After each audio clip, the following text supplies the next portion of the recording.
Hey, I want to thank everybody for joining us today on our podcast. We're really excited. A Father Forever podcast. I got another great man here out of the opportunity meeting during the MLK parade. Absolutely. And we just bonded, we just talked, and we shared the story. And this brother's a Father Forever also. So, Anthony, let's start from the very beginning, man. Where are you from? I'm born and raised right here in Los Angeles, California. Okay. Any siblings? I have a sister. She's a little older than me. She's a couple of years older than me. She's a traveling nurse. Okay. She does pretty well for a living. That's a good thing. I'm proud of her. Good. Now, what was the relationship with your father when you was growing up? Did you have one? So, no. No. That was the challenge for me growing up. I didn't have a father in my life. And so, I was, kind of raised by the system because, my mother, she didn't have a lot of, gratuitous means of raising a young man or, child. And so, as a result of that, I got into a lot of trouble when I was young, and then, I ended up in placements and, Is that juvenile hall you're talking about? Well, it's not juvenile hall, but it's more so like, foster care. That would be Okay, more foster equivalent. care. Yeah. Gotcha. And so, I often, being raised by the system in that way, I often wondered where my father was. You know what I mean? I, wanted to find out who he was and who I was, and so my mother, she didn't tell me a lot about my father. So, it was from that point, even, when I was involved in sports, I always looked for like father figures inside of that process. You know what I mean? Right. Trying to develop some kind of relationship with the men that I had in my life, which were part of the system. And so, I, kind of gravitated towards, men in that way. But not in the sense that I was able to get nothing really out of those relationships that established that father-son relationship. I guess as a young kid in your pre-teens and teens, that was pretty tough for you, huh? Absolutely, it was. Because you had no male giving you direction, the advice, the discipline. Absolutely. That we all needed that period. Right. And so I look for that inside of, maybe my, the culture that I grew up in. Okay. Growing up, you're supposed to have a father that guides you. You get what I'm saying? Like, to have a father that say, okay, well, you tell your father, look, man, these guys on my way to school are getting into trouble. These guys are, attempting to jump on me. Well, you have a father to give you some guidance on that kind of situation. I didn't have that. And so, as a result, what I did was I took more so to the streets and, allowed... You had your mentors in the street. Absolutely. Yeah, So, yeah. Let me just share this with you before we go any further. The reason we're having a Father Forever is having these podcasts is that there may be some young men that's going through what you've been through already. Right. And because you've been able to turn the page and you're doing well in life now, but Absolutely. you had some tough times, and I want to get into some of your tough times. Let these kids know that are in the foster care system in juvie hall or in county or federal, wherever they may be. That there's always a way to get back on track. Absolutely. Which is your story, man, and we're anxious to hear more of your story. Yeah. So. In that regard, first thing I want to say is that never give up on yourself. A lot of times what we do is we start to give up on ourselves, and we kind of allow the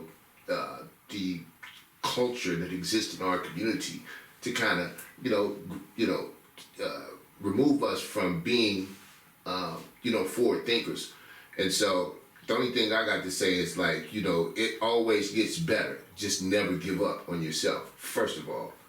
I went through a lot of, stuff growing up. I'm 57 years old now, and, I ended up doing a lot of time in prison as a result of, my conduct, my behavior, and the people that I associated with. Let me ask you this, man. while he's going through this tough period, man? Did you feel as though you weren't loved? Did you ever feel Yeah, that? those are some of the, you know, emotions that you go through, you know, and I think that that's one of the main emotional dispositions that you acquire in that process. The fact that you feel unloved and or abandoned. You know what I mean? Yeah. Especially, you know, having to, you know, grow up in the system. You know, why me? You cry out to God. Even at that age, I cried out to God, and you know. Well, yeah, I think it's normal, man, for every kid, when things aren't going right, to go to pops. Hey, dad, hey, let me run this by you, or grandpa, or uncle, Right. or someone that can give you that male guidance. Right. So yeah, and so because I didn't have that, Wow. yeah, it was tough. It was tough, and so I was basically, like I said, I was raised by the system, and then whatever. So when you're going through those kind of, you know, places, right, these type of facilities and stuff like that, what they do is they try to introduce you through their process to God or to a father figure or something to that effect. But at the same time, you know, there is a disposition that you've got to have in order for you to grab, you know, any kind of consultation from someone else. In other words, you have to feel that person. And a lot of times I just didn't feel them because they didn't come from where I came from, or they didn't have the same, you know, cultural background as myself. So, you know, it was hard for me to accept, you know, the guidance that may have come from them, except for the fact that they would always make sure that we went to church. And so, yeah. And, you know, at that time, back then, even then, I started to develop a relationship with God. You know, unbeknownst to me, that's, you know, who, you know, ended up being, you know, the source and center of my faith and belief system today. You know, so, yeah. So when we talked earlier, a few weeks ago, you mentioned to me that you're incarcerated for a crime that you didn't even commit. Absolutely. Can you share some of that with us, man? Yeah, so, you know, as I mentioned earlier, you know, as a result of my, you know, association with, you know, the element that exists in our culture, you know, I ended up, you know, catching a case behind one of my, you know, homies. You know what I mean? And so, you know, you live by the code of the streets. That's what you grow up in. You know what I mean? And so, I ended up going to jail for a robbery in the year 2000. Actually, it was in 2000, but the crime was supposed to have happened in 1999. And it was a robbery. And so, you know, it was in a whole nother jurisdiction. I'm from Los Angeles, you know, and the robbery occurred in, you know, San Diego County, in California. And so, I can't say that I necessarily knew about the events that took place. However, I was in San Diego, not on the day of the robbery, but I had been in San Diego because one of my partners, you know, the guy who, you know, I believe actually committed the crime, had helped me, you know, get employment out there. It was hard for me to get employment. You know, I had previously been, you know, incarcerated. You know, I had a record. And so I was trying to, at the time I was living in Arizona, you know, with my mom, and I was starting over. I'd been, you know, using drugs. I, you know, become addicted to, you know, drugs and stuff like that. And so when I went to Arizona, you know, it was an opportunity for me to get my life straight, and that's what I did. However, I had family here in California, like a daughter to raise. You know what I mean? And so, you know, that tugged on my heart, and I knew I needed to get back to California so that I could be in her life. And so, you know, I ended up getting a job in San Diego through a friend of mine. I can't say no names right now. Well, of course not. But yeah, you know, I got a job, and so I ended up working at a debt collection litigation firm. So it's a little bit more than just debt collection. They actually, practice law there, but in the form of debt collection. And, I ended up working there, a guy off the street, with a little intelligence. I was able to, land a job with him. And so I had a home in Victorville, California. House, wife, kids, the whole nine, right? Yeah. And so, but I resided there in San Diego while I was working, or go home on the weekends, so on and so forth. And it was, as a result of my, residency there and my association with, the homie, that I was brought into this situation. And so, I believed my boy when he said, "Man, look, I'm gonna get you out of this," right? And he just never did. And I ended up going to trial, knowing that I had nothing to do with this crime. I go to trial and ended up being found guilty. And they gave me 56 years and 8 months in prison. And For a crime you didn't commit. for a crime I did not commit. And the cold thing about it is that at the time when the judge was sentencing me, I didn't necessarily, because I had just really gotten to my relationship with God at that time. You know what I mean? There's a saying that says, when it's hard to know that God is all you need until God is all you got. You know what I mean? And so at that point, that's all I had. My relationship, with my wife had went kaput. She had given up completely. And, because I had been incarcerated all of my life, from the time that I was 10 years old all the way up until at that time I was 33. And so, everybody's like, "Hey man, this dude ain't gonna never get it right." And so I didn't have anybody, and I knew it. And, I broke down in one of them jail cells and just asked God to really come into take control of my life. Wow. Yeah. Wow. And so at that point, I really had given myself over to him, right? I had given my complete self over to God's guidance.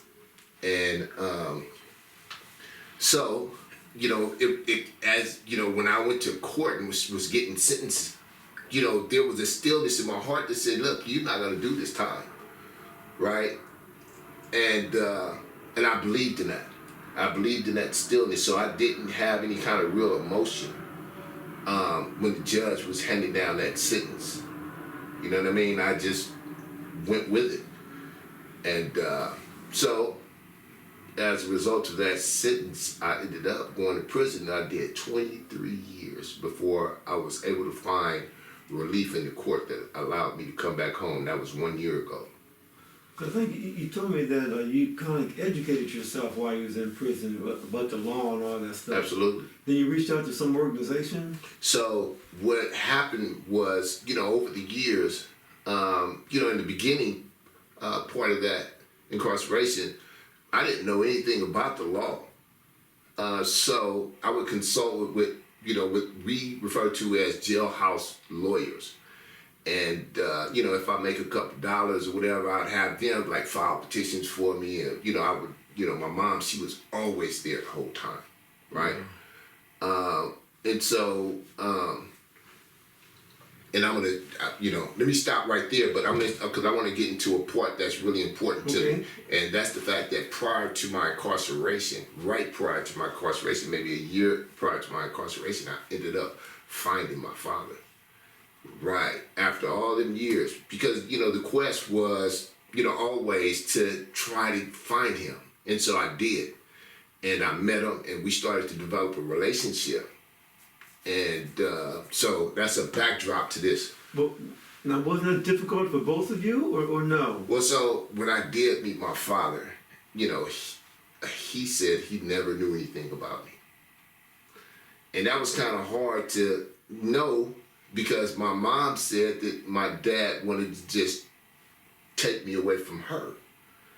And so, but then at the same time, what kicks in is your knowledge. At this time, you're 33. I'm 33, and I know the dynamic that exists between, those kind of relationships. Right. And so, not to say that my mom was lying, but of course, after a while, you start to believe your own whatever you got going on. You have your own truth, right? You have your own truth. And so, but I never faulted her for it at all. I just, said, well, hey, man, I didn't know that you didn't know about me. But let's, start from here, And so, he was a good guy, ex-military, raised a family, intelligent, very smart. But at the time, he was suffering, that beginning stage of dementia. You know what I mean? So, in that respect, it was kind of challenging. The fact that this guy never knew anything about me, and now, I can't really get a lot from him because he don't remember a lot. Right. You know what I mean? So that was, it was kind of rough, but like I said, man, I've always carried with me this belief in my heart about, my relationship, my faith with God. And so, even though it was a time when I really needed to have answers and I couldn't get them, I still said, you know what, God, you're the author and finisher of my faith, and that's what it is, and I'm going to accept what you give me and move forward. And that's what you stood by. That's what I stood by. And over that year, we was able to get to know one another. I was able to get to know, some of the members of my family, my extended family, like my little brother. He's since passed away. My stepmother, she's since passed away. And I have other brothers and sisters. I have a sister who's an attorney, and I have a brother who, two other brothers that were in the military, one of which is a master chief, or was a master chief before he retired in the United States Navy. Right. And so, that gave me some backdrop. It allowed me to know that I come from good stock. You know what I'm saying? So that's good enough. It good enough. It explains a lot about who I am. Yeah, you got a chance to meet your dad. I got a chance to meet my pops, right? So that was important to me. That was a check mark. You know what I mean, so to speak. And so anyway, back into the incarceration thing, I started to learn about the law through working with these jailhouse lawyers. And instead of paying them all the time, what I would do was I'd just say, hey man, can I go into the law library with you and see what you're doing? And so, that began my, initial education with regard to procedural law, right? And, having knowledge of law is different from the exercise of, its procedures. There's a difference. And so that was the hang up for me for a number of years before I was able to get relief in the courts. And so, what I did was I stayed steadfast. I stayed prayed up. I asked God to provide me wisdom and knowledge, concerning this quest, and that I would be able to benefit and reap the benefits from the knowledge and information that He was providing me. So that was my prayer. And so, it's funny how I was able to actually get out of prison. It didn't happen by way of the traditional means and routes that we take. Like you petition the court and the court says, hey, you suffered the violation and then we're going to let you out. It didn't happen like that. What happened was I was still me inside of prison. Even though I was, I had my personal disposition, my personal relationship, I still was, in that mind state, I'm in prison. You know what I mean? So therefore I have to, react in the same way that you react while you're in, right, in this kind of place. And so I ended up going to, Ad Seg for assault on a staff member. And, while I was there, of course, I'm upset with myself. And, you go back into that mode of, okay, God, I'm back. I'm right here again. I'm listening, And, I began that part, all over again, right? That relationship strengthening rebuilding, process. Rebuilding. And, so I'm there in Ad Seg, and, of course, like I said, I was out here in the streets. I used to sell dope. I smoked dope. I did, all the street stuff prior to my incarceration, which made it easy for me to be, arrested and convicted of a crime because that was my element. Even though I didn't do this crime, I still had that, Your history preceded you. Absolutely. Yeah. And so, so I found myself in that assault on staff. While I was there, the United States Marshals came and said, "Hey, we have a subpoena for you." This is in 2007. Have a subpoena for you in, I think they said Tennessee, for a case. I had nothing to do with it. I said, "Look, man, I'm not going nowhere with you. I don't know nothing about no case, right?" And they said, "Well, there's a subpoena for you." And they lied to me, said that, they might talking about indicting me and all this old kind of stuff. And the game they play. Yeah, the game they play. So I said, okay. But at the time, when they came and, grabbed me up, I was litigating pro se, which means to, be your own attorney in your case. I was litigating my habeas petition, which is the petition that you utilize to, obtain some kind of relief in the courts.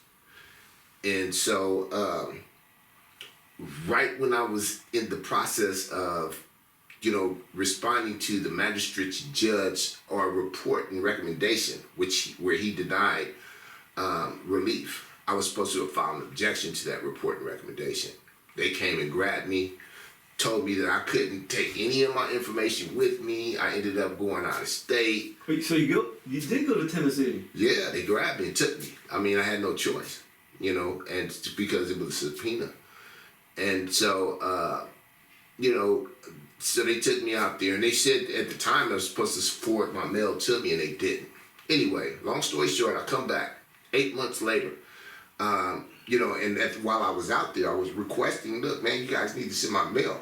The regulations provided that they were supposed to send my mail as well, and they didn't. So I get back, they give me a bundle of mail, legal mail, and in that legal mail, the court had terminated my case. So, yeah, and I'm feeling like, oh my goodness, bro.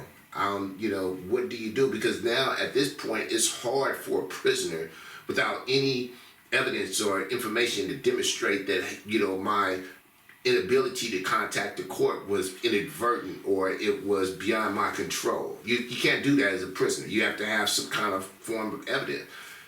Man, it sounds like a nightmare, man. Oh, man, goodness, bro. But you know what? The thing about it, William, is I think that had I not had the relationship that I have with my source and center of my faith, which is God, I don't think that I would have been able to come out of that. But, there was a strength in me and my personal constitution, which is built on my relationship with Christ, that allowed me to continue to move forward. I said, this ain't the end. You know what I mean? I said, this is not the end. So instead of petitioning the court that terminated my habeas petition, I filed a 1983 complaint in the federal district court complaining about the failure to notify and the failure to forward my mail. Right? So instead of taking the traditional route, trying to petition the court and beg them to let me back in without any evidence, and most times you get denied in that process, I didn't want to go through that process and get denied and therefore lose my opportunity to get back in court. I filed a civil complaint, which is something that God put in my spirit.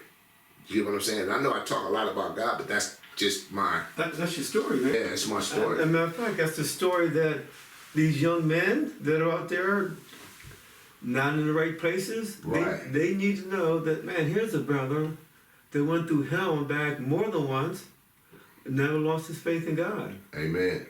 For sure.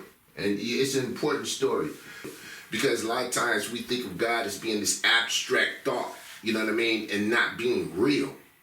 You know what I'm saying? And I'm here to tell you God is real. And I'm going to give you a story. I'm going to finish the story to let you know how real God is. You know what I mean? And how strong how strong faith can make a difference in your life. So I'm at the end of the road in this process. I say, look, man, what can I do to get my stuff back in the court? And this, your thoughts and your prayers, right? So, God listening. And so he instilled in my spirit, he said, you know what, file a 1983 complaint. And not only did I file a 1983 complaint about the, failure to forward my legal mail, but I also filed a 1983 complaint concerning the process upon which I was, in ad seg for. And so I thought that, the other was the stronger claim, when in fact, it really wasn't. So yeah, God had a plan for me from right then. You know what I mean? A lot of times what people mean for bad, God means for good, right? So, what I did was I filed the 1983 complaint.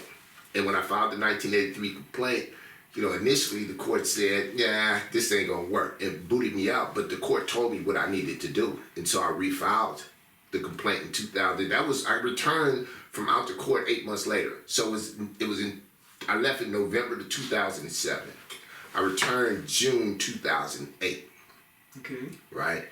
And so after my return, now mind you, when I went out there, I'd never seen any court, nothing, right? So I don't know if that was, I don't know what it meant.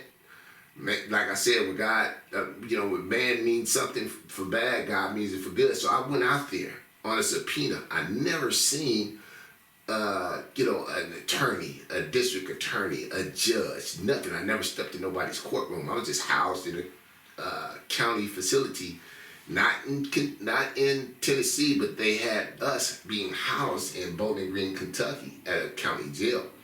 Never seen anybody. So when I returned 8 months later, all my stuff is terminated. I'm not losing hope, but it's diminishing, my belief process. You get what I'm saying? It's like, it's hard. Like, dang, man, what do I do now? So, like I said, God put my spirit to file that 1983. When I filed the 1983, I got kicked out of court the first time. I was given some information in that, disposition from the court that said, hey, this is what you need to do. And I did that. And when I did that, it stuck. Boom. And so it stuck, but what the court was doing throughout that process, which is a 5 year process from 2010 to 2015, is that the court, whittled down all of my defendants to one defendant who no longer worked for the Department of Corrections. And so therefore, because I couldn't serve this last defendant, right, through the procedural process, the court ended up dismissing my complaint. So there I was. Wow, man. Yeah, there I was, like, what do I do? And so at,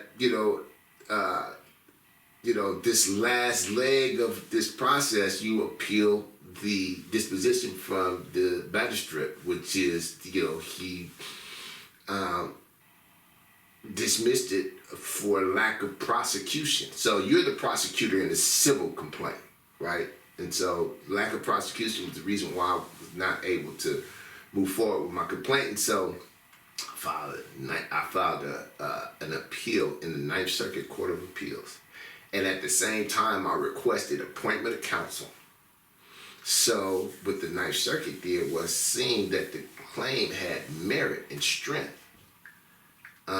they appointed counsel, and everything went just from there. William, oh my goodness. Smooth sailing. Nah, it wasn't smooth sailing, but it more so gave me hope. Gave you more hope, okay. Right? It gave me the hope. It restored the hope that I had kind of lost, you know what I mean, that was being chipped at. Because maybe you saw some of that light at the end of that tunnel or something. Yeah, I did. And so, despite the fact that I had been in, this is important to know, despite the fact that I had been an ad seg, for, assault on staff, And, despite the fact that I was still kind of, I was limiting my engagement with the prison politics. You get what I'm saying? So I no longer wanted to be a part of that. I started to, the material that I was reading, I was in isolation. The material I was reading was leading me in a whole nother direction.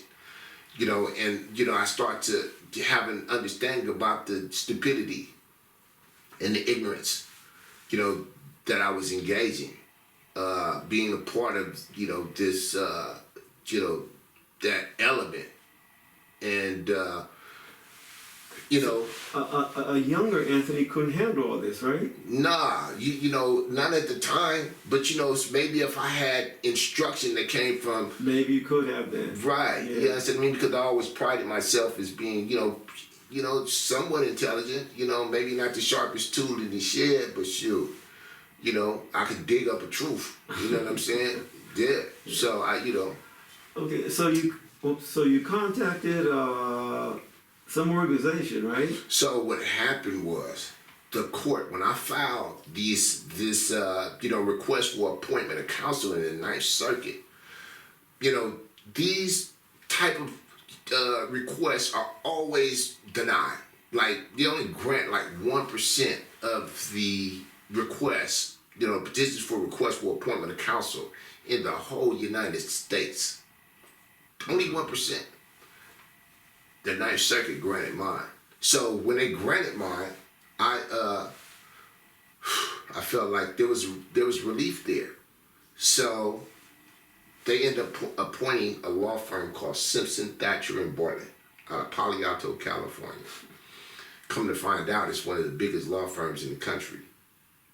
And so they came on board to challenge the civil issue in the Ninth Circuit on my behalf, right? However, inside of that civil complaint was the allegation that it was because of the withholding of my legal mail that my challenge in the habeas petition was thwarted. In other words, it was because of what you guys did that I was denied, right, access to my process, and they call that denial of access to the court. So they denied me access to the court in the fact that they withheld my legal mail. And so I explained that to Simpson, Thacher, and Bartlett, and they said, well, you know what, let's, not deal with that right now, let's just deal with this. The fact that I had been dismissed from the district court on my civil complaint. And so we ended up going to the Ninth Circuit and we won. Right. And the Ninth Circuit returned to me all 9 of my defendants, went back into the district court. This time I show up with, bona fide counsel.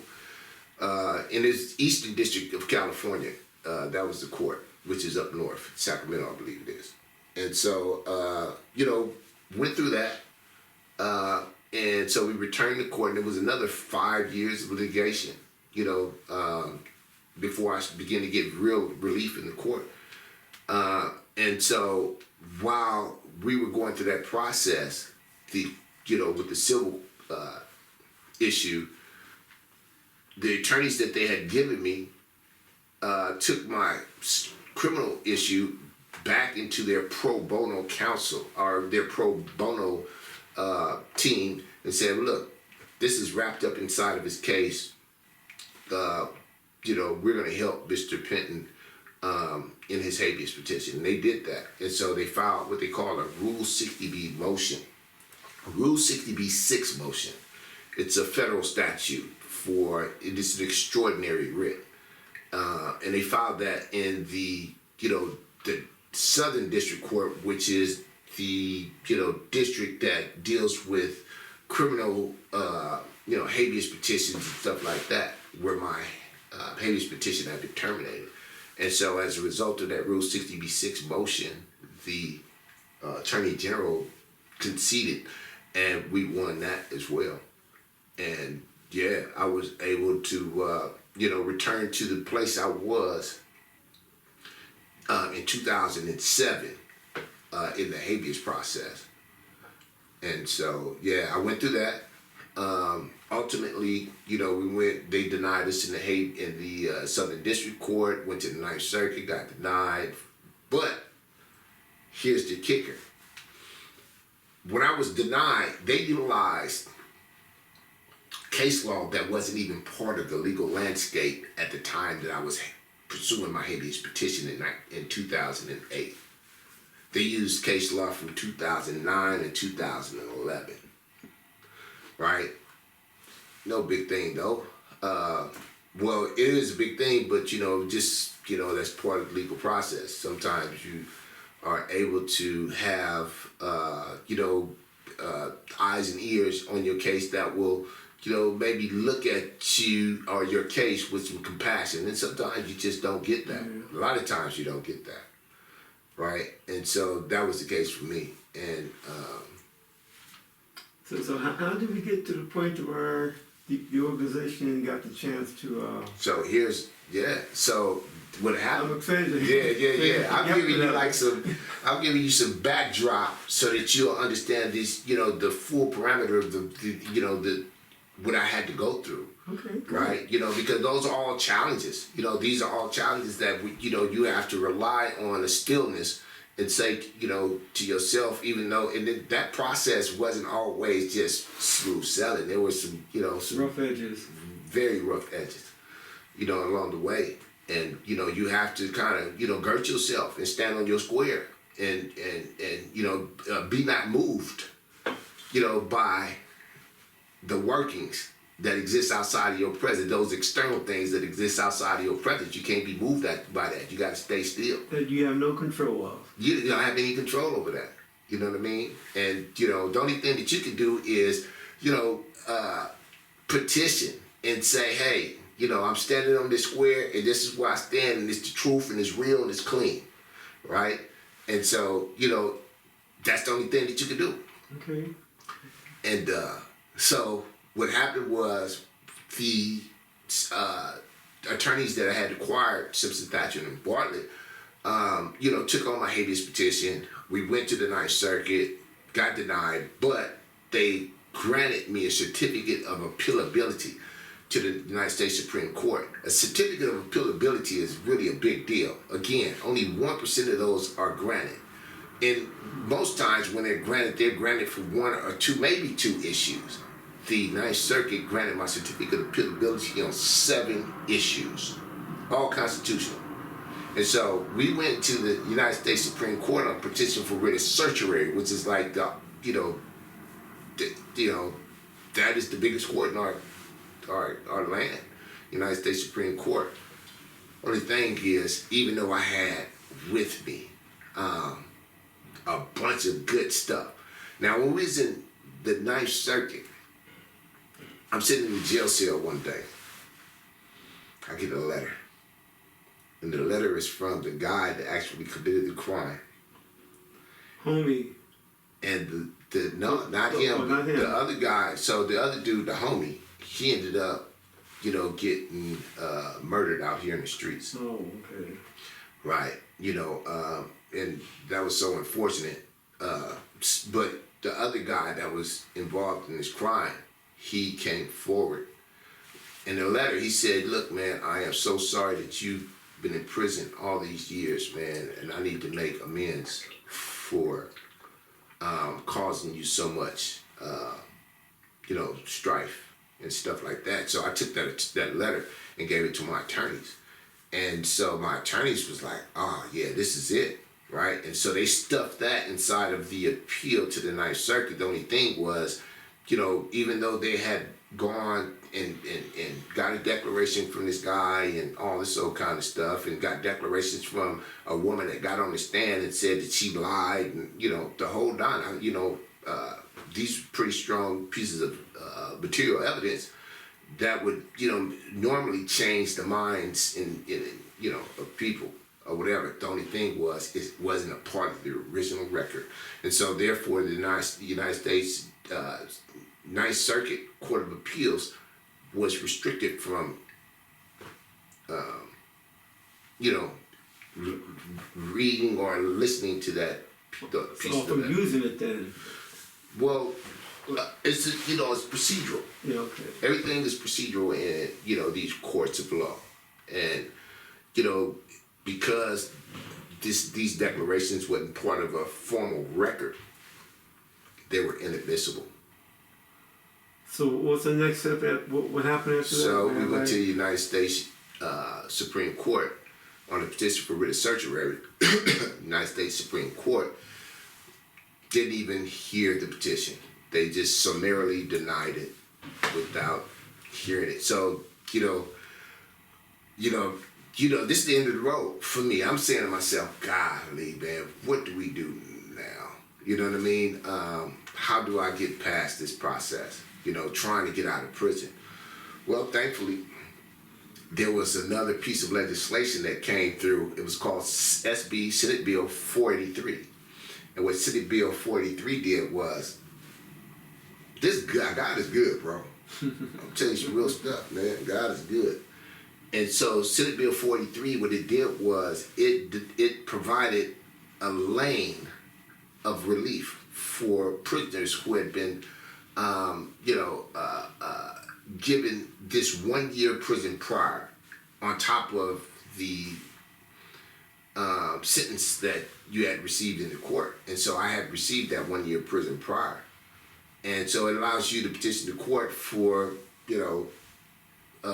better look at your case, you know what I mean, and hopefully reduce your sentence. Okay.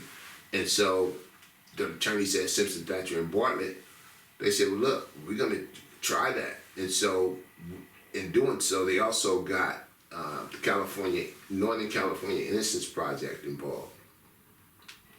And so I went into court with them. We petitioned the court, and so this was in, I want to say it was in 2022 when we did, 2021, the end of 2021 when we did this. So we went through the court process. Now, I want to say it was more so in the middle of 2021. Okay. And so we went through the court process. Maybe middle of 22, somewhere around there. Because I know the process only took about 3 months. Wow. Right. So we went through the process. And so now we petitioned the court. Now the evidence that, demonstrates my innocence, it's involved in that part of the record. This is a whole new proceeding, so it's in that record. And the district attorney's office looked at it, and said that we stand by the integrity of our conviction, but this is what we're going to do for Mr. Penn. So they didn't want to agree that they had violated my rights, but at the same time they said, you know what, we're going to let him out of prison. So, my attorney, this wasn't even at a sentencing conference. This was at a status hearing, right? So in the status hearing, my attorney, the judge, and the prosecution goes into a room, and they, check the status of the case. When are we going to be able to get to court on this case? During the course of that status hearing, my attorney was able to obtain my freedom. And so, 18 days later, I was at home. Wow. Yeah, I mean, it happened that fast. Nothing ever happens that fast in these courts, but, I always... Well, that's why you say, man, how great God is. Right? Amen. You know what I mean? That was my, conclusion to that matter. Yeah, God is good, man. And then you have to resettle into the whole new world that you left. Right. Everything was totally different. So, and that's the brainchild of my business right now, which is called Head Start. And so, what happened was, mind you, in 2008, which was also a part of the habeas petition allegation, not the habeas petition, but the civil complaint allegation was the fact that they withheld my legal mail and also my personal mail. And in my personal mail was letters from my stepmother telling me that my father had passed away. Oh, man. And I didn't get that information for months. You know what I mean? So, that was really painful. Well, you can just say with a yes or no to this question, man. Were you able to sue the state or whoever you had, whoever was at liability of putting you away all these years, man? So that's a good question, right? I didn't sue in the traditional sense, in other words, for my actual incarceration, right? I sued them for the withholding of my legal mail. Okay. And, as a result of them withholding my legal mail, I did an additional 12 years in prison, right? So I went through the court process, and we didn't conclude that court process, and it's still not fully concluded. But when I came home, we were going through the process still. I came home December the 6th, 2022. And when I came home, I had the resources, had family members who provided me a place to stay. And then kind of gave me some resources that would help me get, a little further. Like, they gave me a phone. We'll make it through each day. Right. Gave me a place to stay. It was up to me to find food. And they helped me go, say, to the DMV, give me a ride to DMV so I could get my driver's license and all that kind of stuff. Those things are really important to a person coming home from prison. And all that is normal to us, but when you're being released from prison, it's a major big deal. Absolutely. It's a major big deal. You can't get ahead in life in no kind of way without housing, without food, and with that driver's license. And, that's one of the most important things. And clothing. Right, clothing. Yeah. You know what I mean? So I had some of those things, facilitated for me on my way home. And, I often thought that, dang, man, it must be hard for other brothers, and sisters that's coming home and don't have this. So that was the brainchild behind my organization, which is, it's not fully an organization, it's a business right now. But I'm going to turn it into an organization. A leg of it, an organization is called Head Start. You're working on it. You're working Right. on it, which is a good thing. So and that kind of concludes us to my point, man. What would you say to a young brother that may have been in your situation, or maybe going through your situation, or maybe dealing with something to where they feel like, hey, man, it's over for me, man. Yeah. I know you had to have those thoughts at one time, especially when you was younger, but when you wasn't. Right. Yeah. The only thing I can say is it gets better. This is not the end, especially when you're young, right? Good advice. Yeah, it's just not the end. Your life is going to get better. And so if I was the person I am today and I could look back and tell myself that, it would work wonders for me, because here I am, all these years later, and, I've been putting in the work to establish myself, in the environment after being gone for 23 years. Here I am, and it's working for me. So I'm saying that to say that just don't give up on yourself. We have but to toil a while, endure a while, believe always, but never give up. And that's the important message, that I would have for any younger guy. Just don't give up on yourself. It's because in giving up, you'll never know what other things are available to you. You know what I mean? You have to meet those goals, and you have to meet those. You know what I mean? Well, plus by you not giving up, you're a perfect example for these younger brothers. Like, hey man, don't give up. You never know what can happen.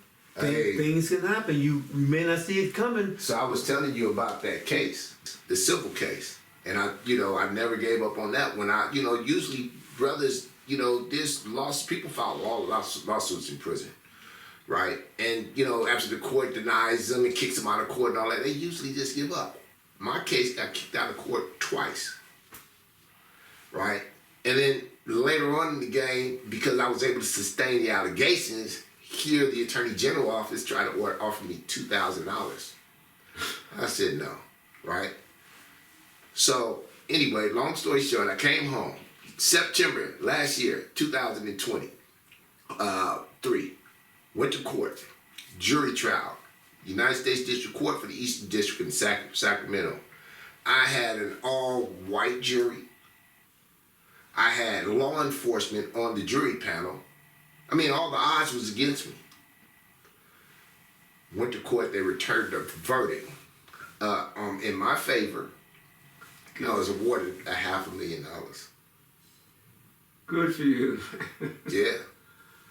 You know, and so it's because of my steadfastness, my faith, and my, you know, this unwilling nature to, you know, give up. I don't want to give up. Won't give up. You understand me? Had I given up or allowed myself to be persuaded by, you know, the influences of, you know, things that are outside of my control, then I would have been stuck. You get what I'm saying? But I never gave up. And that's the message that I have for, you know, folks. Is just don't give up on yourself, man. Well, maybe we're about to bring this to a close, Okay. man. And look at, man, I cannot thank you enough, man. Because you're going to touch some people out there, man. Amen to that, bro. And I'm hoping, I'm praying, man, that you write a book one day, man. Okay. Because you got a story that remarkable. Right. Because you stood the test of time, man. Like, you had every reason in the world to give up. Yeah. Absolutely. But, man, God bless you, man. And you were steadfast in your belief, man. And you were a father forever because you told me you have a daughter. And I did get to get into that part. Yeah. You know what I mean? I have a daughter, and, you know, we have a, you know, wonderful relationship. My daughter has a master's degree in city urban planning. She lives in Dublin, Ireland. Yeah, she's married. You know, she's about to have her second child. You know, so yeah. You're a grandfather forever. I'm a grandfather. Have you seen the babies yet? The kids? Well, no, just on social media. FaceTime and all that stuff. Yeah. Okay. Well, you make that happen. Yeah. I'm in, you know, in the process. Like I said, man, I can't thank you enough, man. And I know you're gonna touch some lives, man, and encourage people to first off stay on the right track because you don't want to go down this road. I got so much going on, brother. There's a lot of stuff that I didn't get to tell you guys about in this interview, or, you know, this podcast. But yeah, well, it's man, beautiful. Maybe we'll have you back for part 2 then. Okay. You know, and then but anyway, man, like I said, I can't thank you enough, man. And your father forever thanks you for sharing your story. To help these, cause as you know, because you were looking for your father for years, man. And I found him. And you found him, so. You know, and was able to have, you know, some kind of relationship, you know, that was informative for me. So. And it helped you. You know, yeah. Yeah, because when you mentioned, you had a smile on your face when I finally met my father, you know, after all those years, man. So, yeah, hey, man, we're going to bring this to an end. I want to thank you again, and we'll see each other again down the road. Yes, sir. And keep doing what you're doing. Keep in contact. Keep in touch with the Father forever, man. And, and we'll leave it at that. All right. Thank you, Mr. Williams. Thank you, Pleasure, sir. man. All right. Thank you.